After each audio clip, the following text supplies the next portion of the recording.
what I see, disproportionately women leaning into them. The other thing that I think is a misconception is that a bunch of jobs go away. What is happening is tasks are changing. A job is like a basket of tasks, so very few jobs are getting eliminated.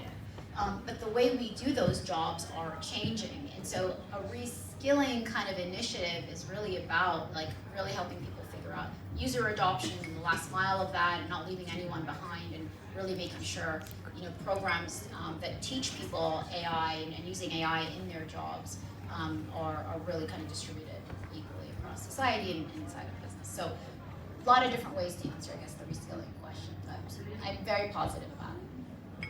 It's good to hear. Yeah, I would say I'm also positive around this as well. I think one of the things that we're looking at, and I think most organisations are starting to do so, is around what are the roles of the future that do not exist yet. What are those skills? What are the skills that are going to be needed for that? And that's particularly relevant for AI. And not just the development, but also the governance, etc. around it. The comment that was made in one of the earlier sessions about you're either going to develop it or you use it. The using piece is important to be educated around as well. So if we look at medical education,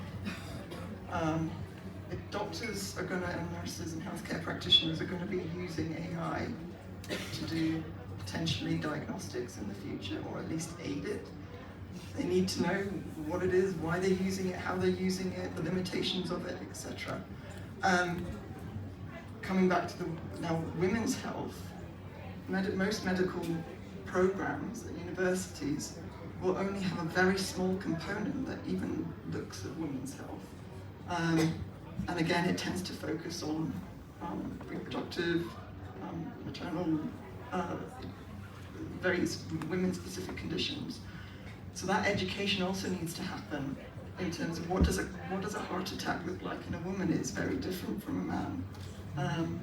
And that there are things that need to be broader, we need broader education around, that together, I think, helps us address this moonshot.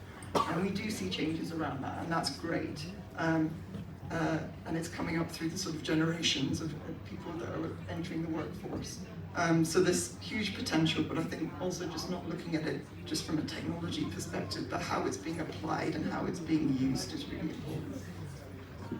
If I may connect the dots, I heard at an earlier panel, and I had never thought about this, that a lot of the data being used in healthcare, especially to create medicine, for example, is based on data that's not women-oriented. And therefore, we are putting into our bodies a lot of medicine that is basically created for men. And that in itself is a problem, etc. And to your point, if we reskill women to provide that input and to provide that data, then hopefully the next generation of products and services in healthcare and other industries will be more catered to the women directly, which I think, again, coming back to digital inclusion, reskilling, and bringing that data to become as inclusive as possible.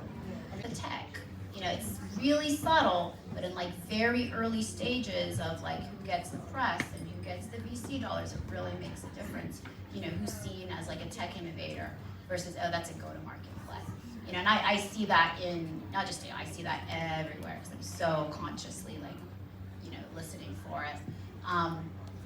The kind of bigger the funds are that invest in you, the more you kind of get invited to their LP meetings.